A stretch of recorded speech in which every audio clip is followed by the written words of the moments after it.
오늘 말씀은 요한복음 13장 36절로 14장 11절까지 말씀입니다.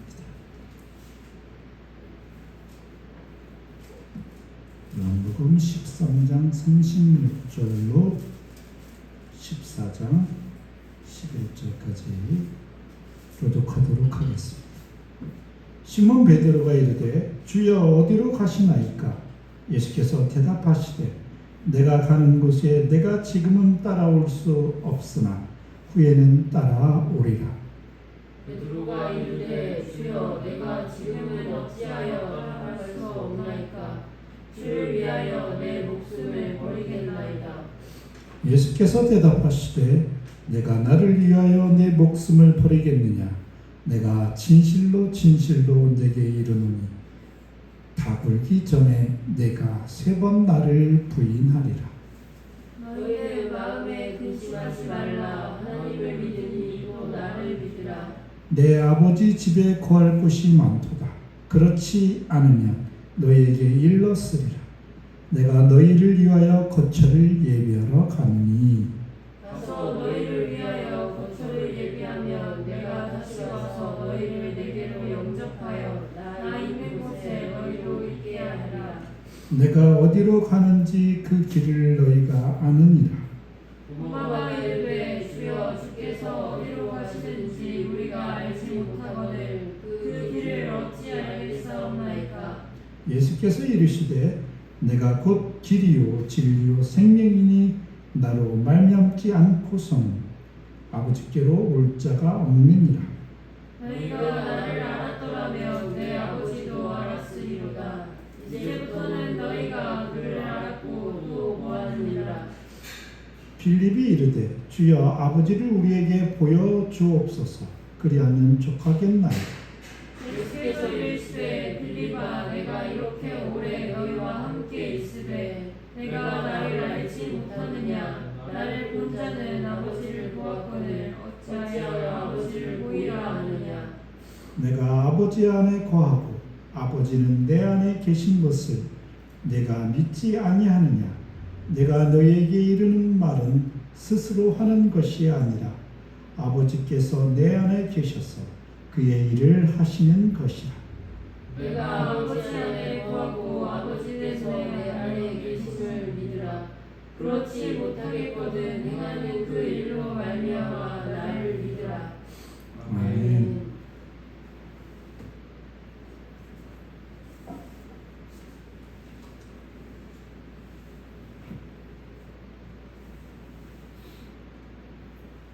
예수께서 떠나시지만 제자들은 그곳으로 따라올 수 없다는 말씀을 들었습니다.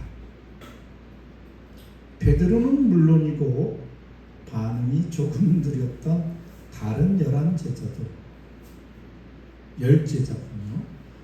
내가 너희를 사랑한 것처럼 너희도 서로 사랑하라고 강조하신 말씀에 마음을 기울이기보다는 그들의 선생께서 곧 떠나게 될 것이라는 말씀에 모든 관심을 쏟고 있습니다.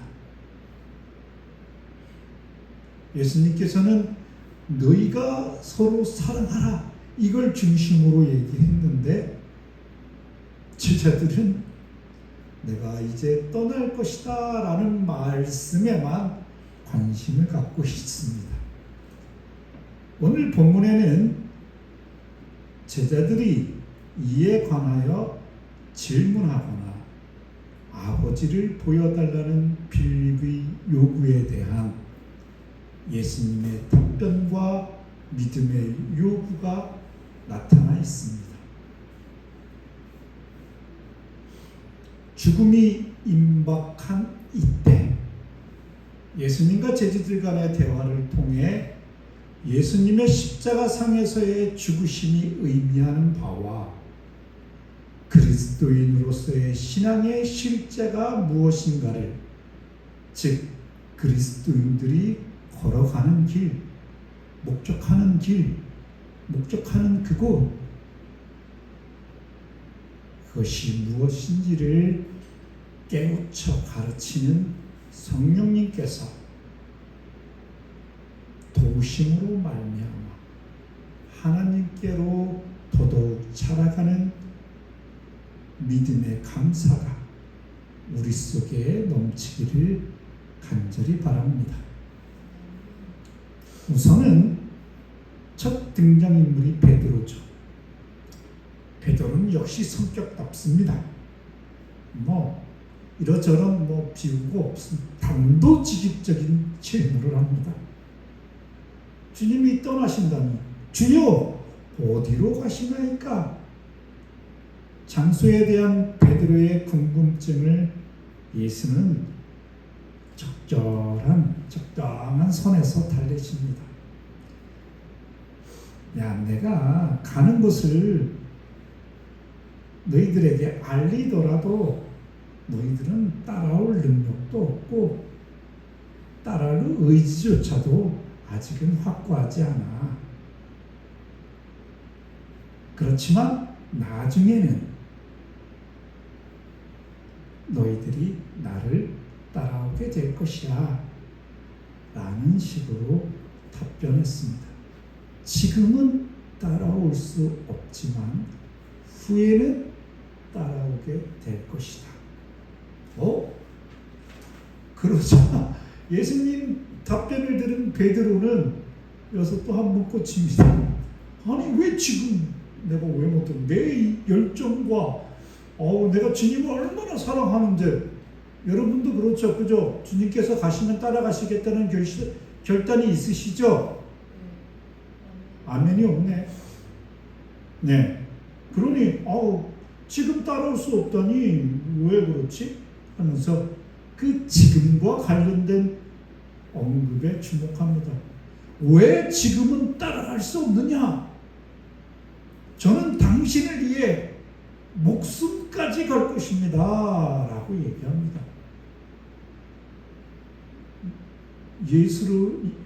예수를 향한 베드로의 그 뜨거운 예수님의 자기 스승에 대한 사랑, 그 진정성은 인정할 만합니다. 그러나 베드로는 지금은 따라올 수 없는데 라는 말씀의 뜻을 잘 이해하지 못했습니다. 이것은 단순히 지금은 그가 나를 따라와서 죽을 때가 아니다 라는 것이 아닙니다. 예수께서 가시는 그 길은 십자가상에서의 그 죽음의 길은 오직 하나님의 어린 양으로서의 예수님만이 세상의 죄를 처리하는 희생 제사를 드리는 그 방법인 것이죠. 오직 예수만이 아버지를 온전히 계시할 수 있고 그가 창세 전에 아버지와 함께 누렸던 영광으로 아버지 앞에서 영화롭게 될 수 있는 바로 그 길입니다. 그래서 베드로는 지금은 아닌 것입니다. 다시 말해 베드로는 하나님의 두 번째 어린 양으로서는 도저히 불가능한 것이죠. 다만 그리스도 안에서의 죽음으로써 나중에 후에 예수를 따른 후에 영광 중에 그와 대면하게 될 것이라는 것이 예수님의 말씀이죠. 베드로는 신이보다 자신의 생명을, 자신의 안위를 더 소중하게 여기는 인간의 고질적인 자기애가 자신에게도 있었음을 이해하지 못한 것입니다. 뜨거운 모든 열정은 있었으나 나란 존재에 대한 자기 성찰이 부족했던 것이지요. 비단 베드로뿐이겠습니까? 베드로는 아직 성령님을 온전히 영접하지 못한 상태입니다. 그러나 우리는 성령님의 내주하심에도 불구하고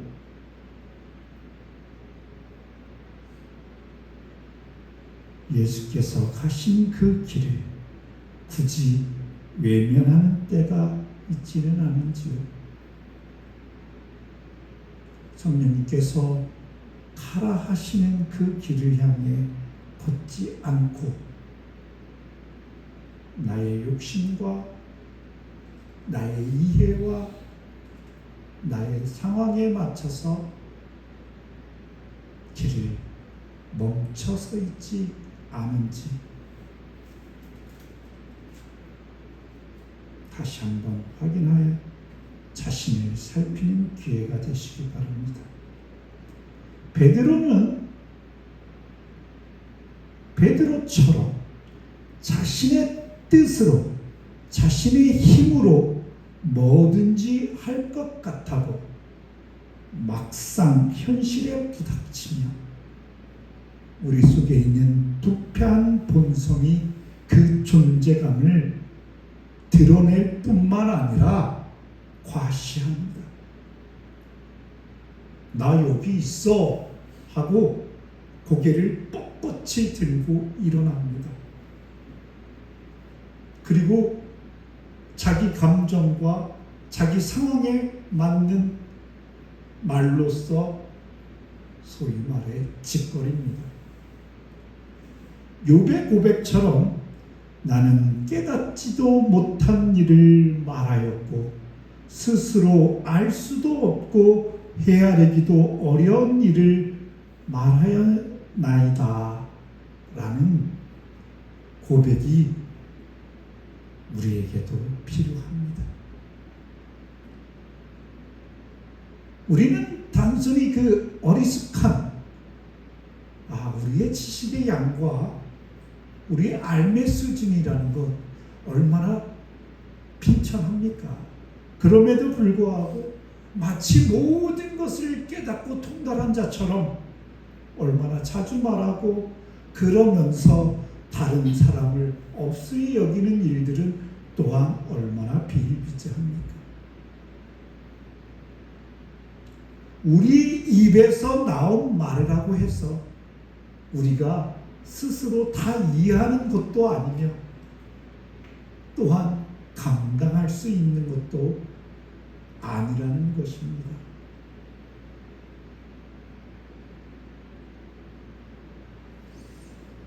주를 위하여 목숨을 버리겠나이다. 이 베드로의 성경적인 헌신의 고백은 비록 자신의 입에서 나왔어도 예수와 같이 십자가에서 죽는다라는 의미인 줄은 베드로는 꿈에도 모를 것입니다. 내가 따라가겠다, 그 길을, 그 죽음의 길을 따라가겠다고 하지만 사실은 베드로는 그가 아는 것이 너무나도 빈천한 상황이었죠.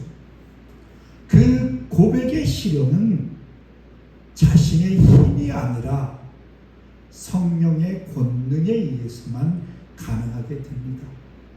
나중에 예수님 말처럼 후에는 베드로도 십자가에 달려 죽습니다. 예수님처럼 똑바로 십자가에 매어 달림이 옳지 않습니다 하면서 거꾸로 매달려 죽습니다. 거꾸로 된 십자가에 매달려 죽지. 성령님의 임하심으로만 우리는 목숨도 아끼지 않는 예수의 증인으로 살아갈 수 있는 것입니다. 실제적으로도 목숨이고 우리는 또한 자기 부정을 통해서도 매 순간 죽는 것입니다. 매 순간 자기 십자가를 지는 것입니다. 그럴 때만 그렇게 깨어있는 하나님에 대한 사랑의 실천만이 그를 그리스도인 다음 그리스도인으로 주님 앞에 영광을 드리는 자로 서게 될 것입니다. 어거스트는 베드로가 헌신의 고백을 이행할 수 있게 만드는 성령의 권능은 굵은 팔뚝이 아니라 사랑이다 라고 잘 지적해 주었습니다. 베드로는 지금은 자신의 팔뚝으로 따라가려고 한 것이죠. 자신의 능으로. 그렇지만 진짜 베드로가 예수 그리스도의 길을 지금은 따라올 수 없는 그 길을 갈 수 있게 되는 것은 성령님께서 인도하시는 사랑의 실천, 자기 죽음과 타인에 대한 사랑, 이웃에 대한 사랑과 그 근원인 하나님에 대한 사랑이라고 이야기하는 것이죠. 지금은 따라올 수 없다는 주님의 말씀에 베드로는 자신의 목숨을 걸겠다는 얘기했지만 베드로의 그 실패가 곧장 일어날 것이라고 예수님은 단언하십니다. 닭 울기 전에 내가 3번 나를 부인하리라. 사복음서는 모두 한결같이 자기는 기꺼이 자신의 목숨을 걸고 예수를 따르겠다고 항변하는 것을 보도하고 있습니다. 하지만 비극적인 것은 죽으면 죽었지 결코 주를 부인하지 않겠다고 장담한 것은 인간의 연약함에 대한 철저한 무지를 드러낸 것일 뿐만 아니라 무엇이든 스스로의 힘으로 할 수 있다는 오만함을 드러낸 것이 아니고 무엇이겠습니까? 오만함과 이 무지가 그로 하여금 주를 부인하는 씨앗이 된 것입니다. 베드로 속에 있는 그것이 주를 부인하게 하는 씨앗이 된 것입니다. 그렇기 때문에 아는 것은, 즉 우리가 인식하는 것은 참으로 중요하지요. 애석하게도 베드로는 맛있는 식사를 한 후 안전한 방에서는 큰 소리치고 장담했습니다. 이렇게 절대 주님을 배신하지 않겠다. 목숨까지도 내걸겠다. 그러나 이제 적대적인 무리로 둘러싸인 그 컴컴한 동산, 컴컴한 밤 가운데서는 3번이나 부인하게 되죠. 예수께서 말씀하신 것이 무엇을 의미하는지를 모르고 예수께서 자기가 곧 떠나게 될 것이라고 한 말씀이 그들을, 전체 제자들을 두렵게 하고 근심케 했습니다. 그들이 근심한 이유는 자기 자신들을 믿기 때문입니다. 만약에 예수님을 믿고 있었더라면 이러저러한 설명을 들으면 아멘으로 화답할 일입니다. 예수께서 변함없이 하나님의 말씀들을 하고 하나님의 일들을 행하는 것이라면 하나님을 믿듯 예수님을 믿는 것이 마땅하지 않겠습니까? 그래서 예수님은 하나님을 믿듯 예수님을 믿으라 라고 이야기하십니다. 예수께서 자신의 제자들에게 괴로워하지 말라고 하며 그들에겐 그리고 그에겐 그럴 만한 충분한 이유가 있으십니다. 괴로워하지 말라 하셔놓고 괴로울 수밖에 없는 상황들을 주시지 않습니다. 야, 너희들 내가 떠나는 것 때문에 너무 괴로워하지 마. 이것은 내가 떠나는 것은 너희들을 괴롭히고자 하는 것이 아니라 내가 십자가상에서 피 흘려 죽는 것은 너희들을 괴롭히기 위한 수단과 방법이 아니야. 내가 떠나는 것에는 너희들을 위한 충분한 이유가 있어. 라고 예수님은 그들에게 말씀하시는 것이죠. 하나님은 항상 우리에게 충만한 이유가 있으십니다. 내가 왜 요몬형 욕골로 태어났는가?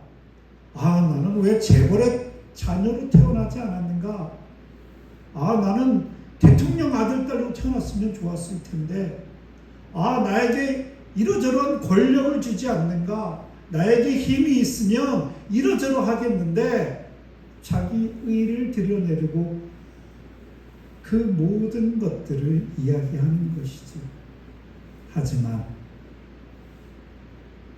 우리를 이런 모습으로 이러저러한 상황 속에 던져 주신 것입니다. 왜? 그 상황들로 말미암아 하나님은 충분한 이유가 있으십니다.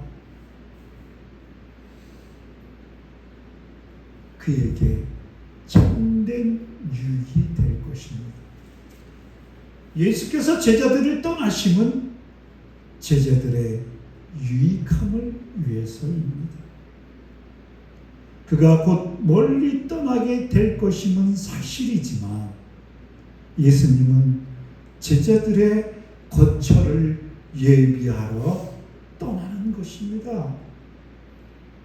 그런 연후에 그는 다시 와서 그들을 그곳으로 데려가서 그가 있는 곳에서 함께 할 것입니다.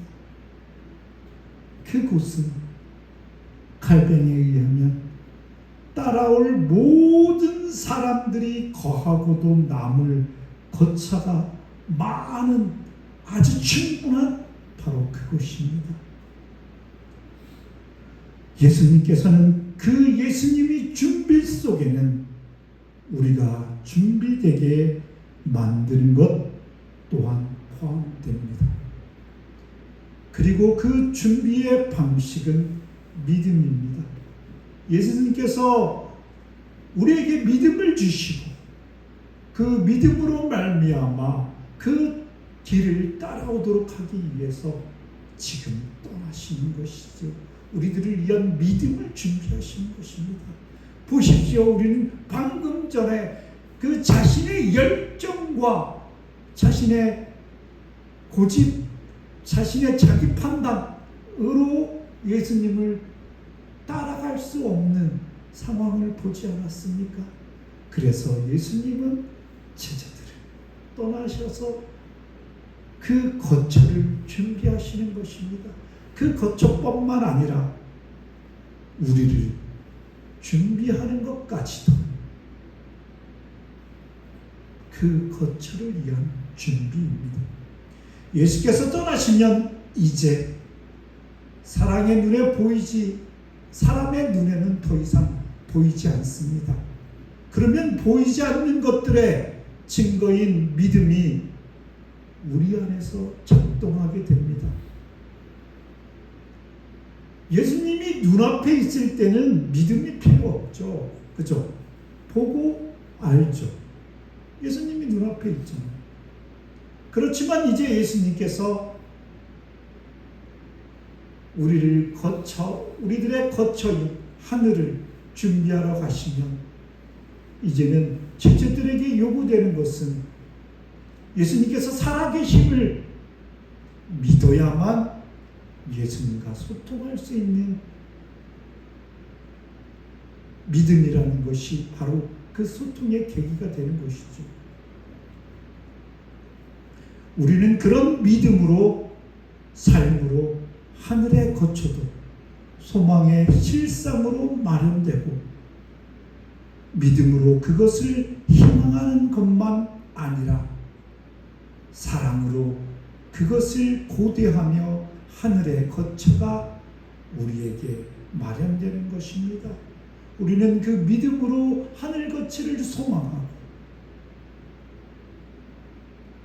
그리고 그 실상이 거기서 예비되면 그 거처를 위해 이 땅에서는 예수 그리스도를 닮은 사랑으로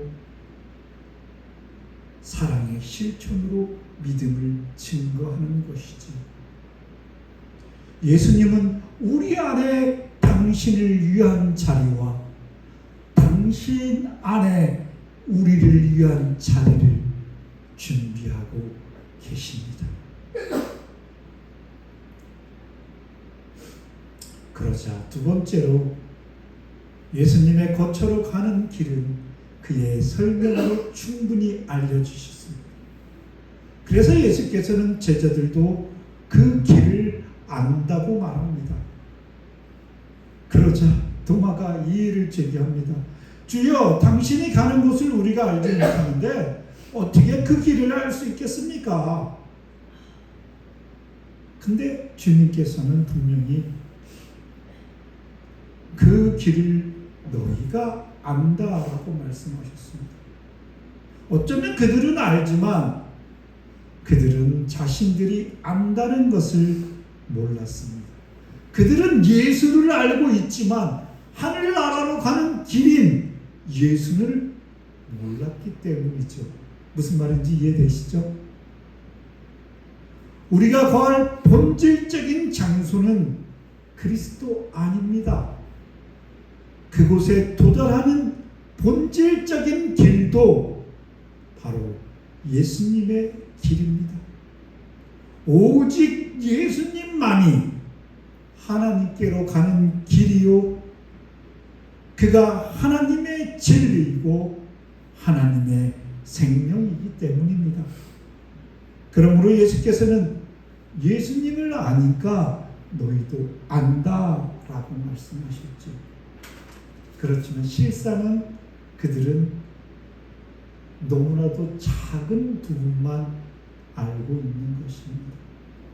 그래서 예수께서는 나는 길이요 진리이고 생명이다 말씀하여 주십니다.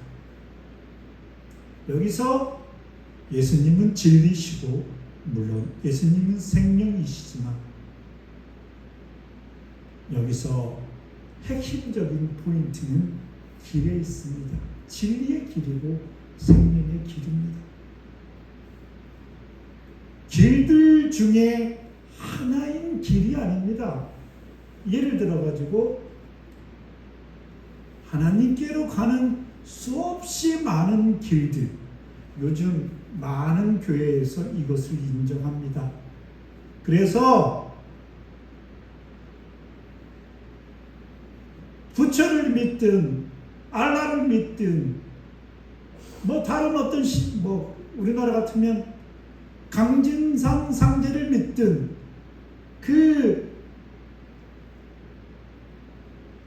하나님께로 가는 길은 많다. 다만 예수님을 믿어서 가는 길을 있을 뿐이다 라고 얘기합니다. 즉 모든 종교는 다 똑같다. 결국은 하나님을 만난다. 그러나 성경은 그 점에 있어서 아주 배타적입니다. 예수님 외에는 길이 아니라고 말씀하고 계십니다. 나는 길이요 진리요 생명이다 라고 단언하십니다. 다른 것들은 인간들이 만들어낸 우상이나 인간의 철학에 불과한 것들이죠. 그렇기 때문에 다른 길이라고 얘기하는 그들은 진리가 아니요 그 속에는 하나님의 생명, 영원한 생명이 없는 죽음의 길이 되는 것입니다. 나로 말미암는 그 길은 오직 하나뿐인 바로 그 길입니다. 나로 말미암지 않고서는 누구도 아버지께 올 수 없느니라. 아주 배타적인 진리입니다. 진리는 결코 이래도 흥 저래도 흥하는 것이 진리가 아닙니다.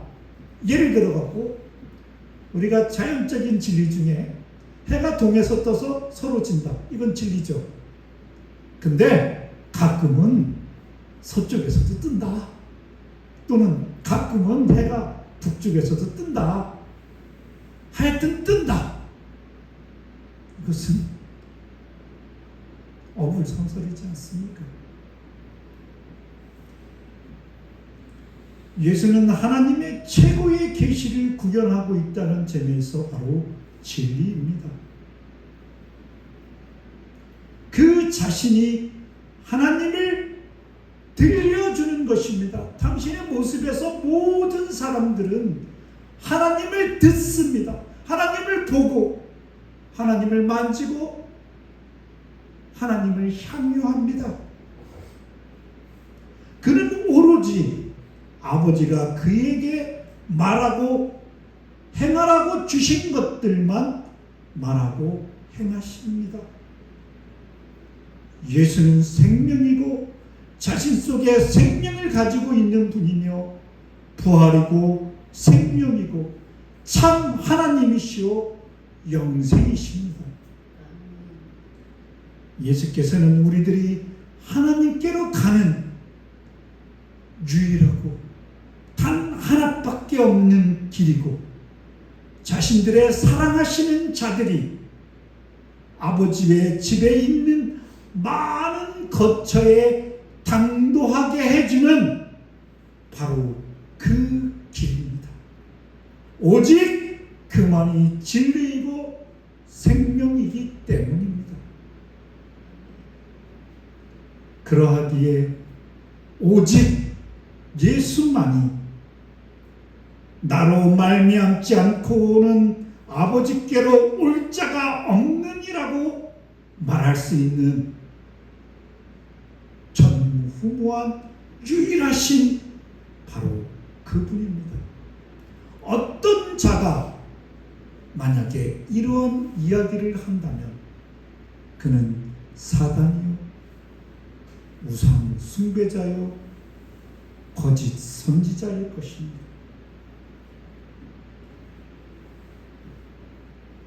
그리고 이제 도마에 대한 답변을 하신 후에 마지막으로 만약 너희가 나를 알았다면 내 아버지도 알았을 것이다. 바로 지금부터는 너희가 그를 알고 그를 보았다 라고 말씀하십니다. 그렇습니다. 예수님의 이 말씀은 예수와 아버지 하나님의 하나됨을 명확하게 증거하는 말씀입니다.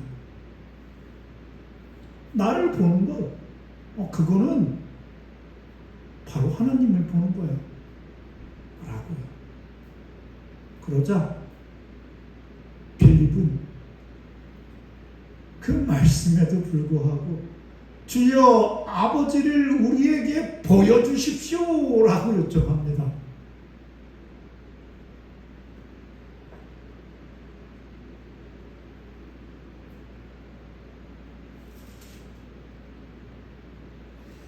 어떤 한 수준에서는 빌립과 다른 제자들은 예수를 진정으로 알고 있습니다. 그죠?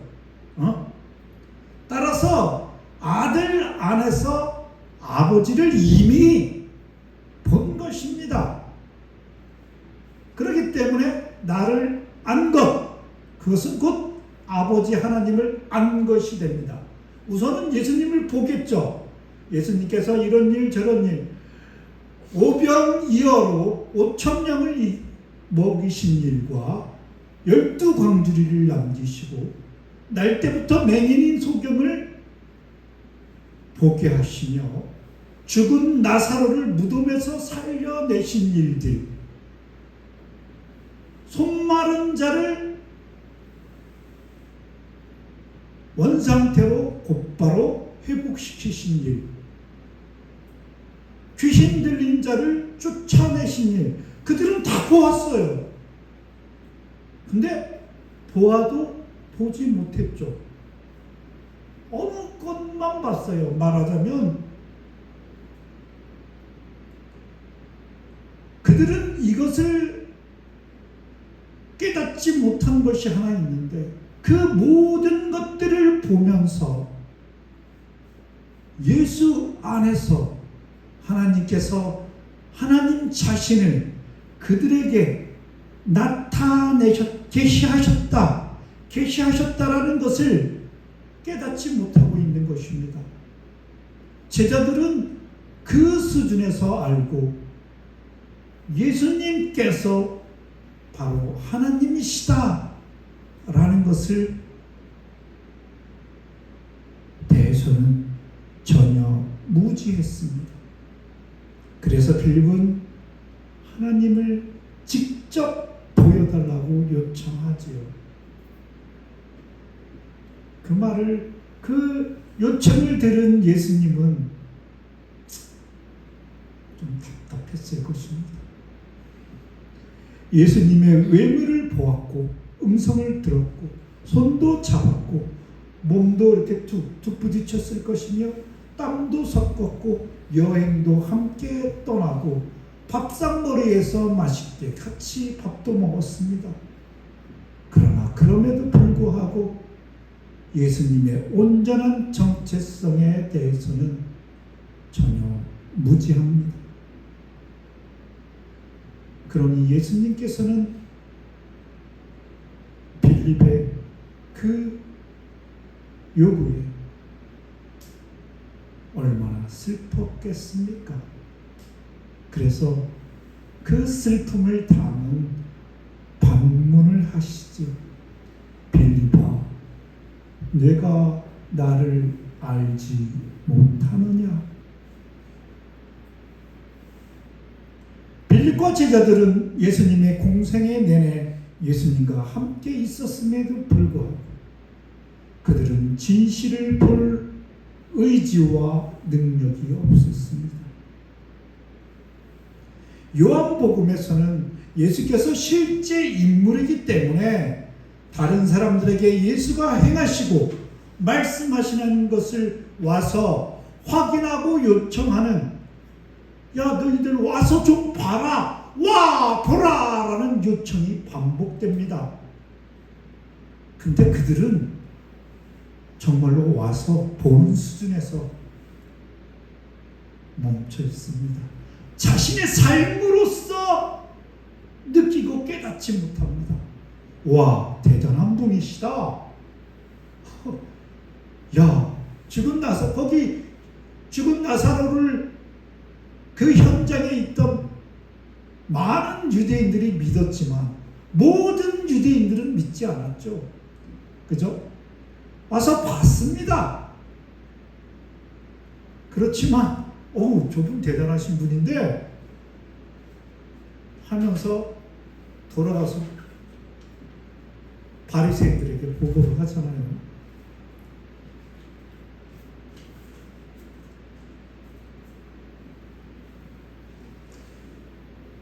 그 요한복음에서의 와서 보라는 끊임없는 확인 요청은 와서 이가 그 하나님, 세상 죄를 짊어지고 가는 그 어린 양, 세례자 요한이 얘기했던 바로 이 어둠 속에 세상에 빛으로 오신 바로 그 하나님이신 하나님의 아들이신 그는 곧 하나님이시다 라는 것을 확인할 것을 요청했으며 뿐만 아니라 그럴 때 나를 구원하시는 인격적인 만남이 가능한 그 요구로 나가는 것이지요. 왜냐하면 우리는 예수를 제대로 보아야만 우리의 눈에 가려져 있는 보이지 않는 하나님을 볼 수 있는 것이며 예수를 만나 보아야 참된 삶의 변화를 체험할 수 있고 예수의 증인으로서 살아갈 수 있게 되기 때문입니다. 예수님은 예수와 아버지께서 상호 안에 서로 안에 내주하신다는 신비스러운 진리를 말씀하여 주십니다. 아버지가 내 안에 내가 아버지 안에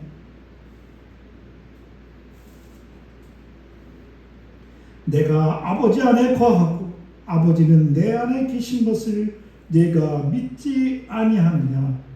내가 너희에게 이르는 말은 스스로 하는 것이 아니라 아버지께서 내 안에 계셔서 그의 일을 하시는 것이다. 이렇게 말씀하십니다. 그러므로 성부와 성자의 완전한 연합을 통해 성자가 하시는 일과 말씀은 성부의 뜻에 항상 일치됩니다.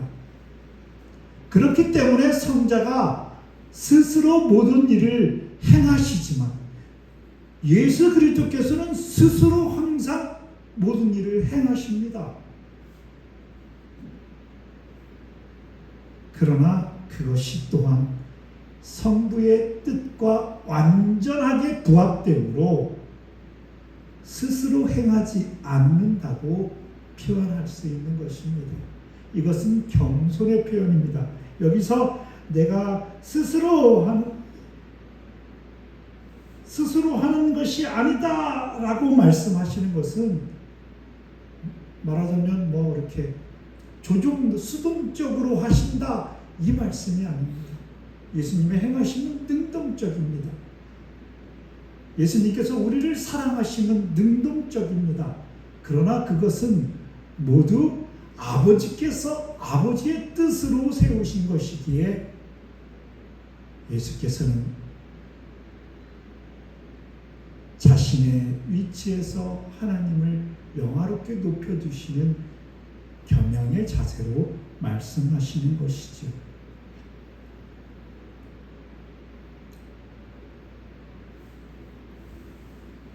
성자 스스로 모든 일을 행하시지만 그것이 또한 성부의 뜻과 완전하게 부합되므로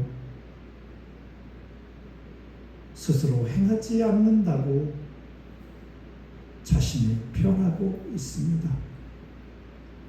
보고 알고 이제는 믿으라는 예수님의 명령이 제자들과 우리들 앞에 놓여 있습니다.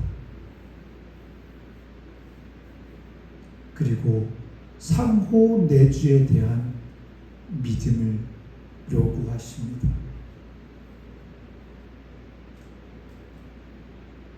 내가 아버지 안에 아버지가 내 안에 있는 것을 너희들이 믿으라. 보는 것과 아는 것은 그 선택과 판단의 주도권이 누구에게 있냐면 보는 대상도 아니요 알매의 대상도 아닙니다. 즉 보는 자, 보기 위한 그 눈의 소유자가 보는 것과 자신의 이성으로 판단하는 주체자가 됩니다. 주도권이 자기 자신에게 있습니다. 그래서 그들이 보기는 보아도 보지 못했고 알기는 알아도 알지 못했던 것입니다. 그러나 믿는다라는 것은 판단과 선택의 주도권이 믿는 자, 믿음의 주체에게 있는 것이 아니라 믿음의 대상에게 있다라는 것을 의미합니다. 내가 하나님을 믿는 것은, 내가 예수님을 믿는 것은 내가 대단해서 그 상대인 예수님과 하나님을 믿는 것이 아니라 그가 참으로 하나님이심을,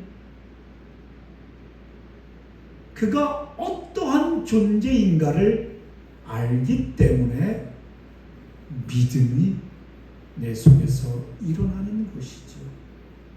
그렇기 때문에 보는 것과 아는 것이 믿음을 위해서 많이 중요한 것은 사실이나, 본다고 하고 안다 하여 그를 믿을 수는 없는 것입니다. 그러니 이제 우리는 믿음을 붙잡아야 합니다. 제자들처럼 보고 알지만 온전히 믿지 못하는 상태에 있어서는 하나님과 예수님을 믿을 수 없게 되고 그저 아는 수준에 머물게 되는 것이죠. 이 하나님과 예수님의 상호 내주는 서로가 서로 안에 거하시는 우리에게, 우리의 믿음이 만들어내는 또 하나의 일들이 일어나게 되시, 즉 그리스도가 내 안에, 내가 그리스도 안에 있는 상호 내주.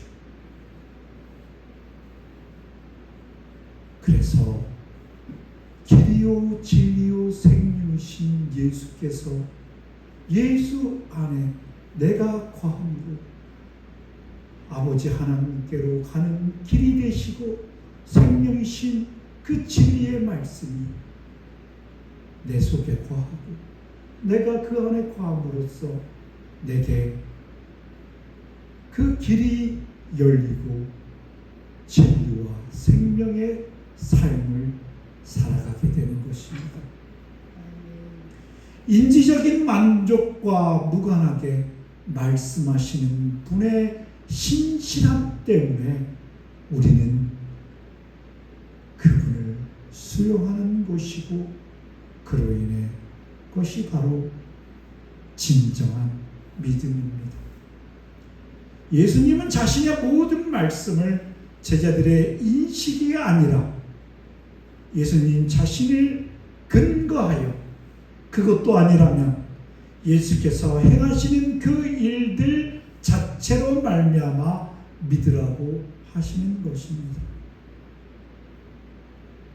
많은 사람이 어찌어찌해서 보고 어떻고 알므로 예수를 인식하는 수준에 머물러 있습니다. 이래서 저래서 보았어. 우리는 그 수준을 뛰어넘어야 합니다. 우리는 예수님이시기에 믿는 믿음의 수준으로 성장해야 하는 것이죠. 참된 신앙의 자세로 삼위일체의 하나님을 찬송하는 찬송하시고 예배하시는 초대교회 성도 여러분 되시기를 주님의 이름으로 축원합니다. 보는 것과 알면서 만족하는 것이 아니라 예수 그리스도께서 아버지 하나님 안에 내주하시고 아버지 하나님께서 예수 그리스도께서 내주하듯이 우리의 믿음의 끈으로 우리 속에 있는 성령님으로 말미암아 그리스도 안에 내 안에 그리스도가 계심으로 말미암아 그리스도 안에 계시는 하나님이 내 안에 있고 내 안에 계시는 그리스도로 말미암아 내 안에 하나님이 계시는 그리하여 참된 길에 참된 진리에 참된 생명의 예수님으로 말미암아 그 모든 것을 그 주는 모든 혜택을 지금 이 땅에서 받아 누리는 우리 모두가 되기를 간절히 소망합니다. 아멘. 하늘에 계신 아버지 하나님,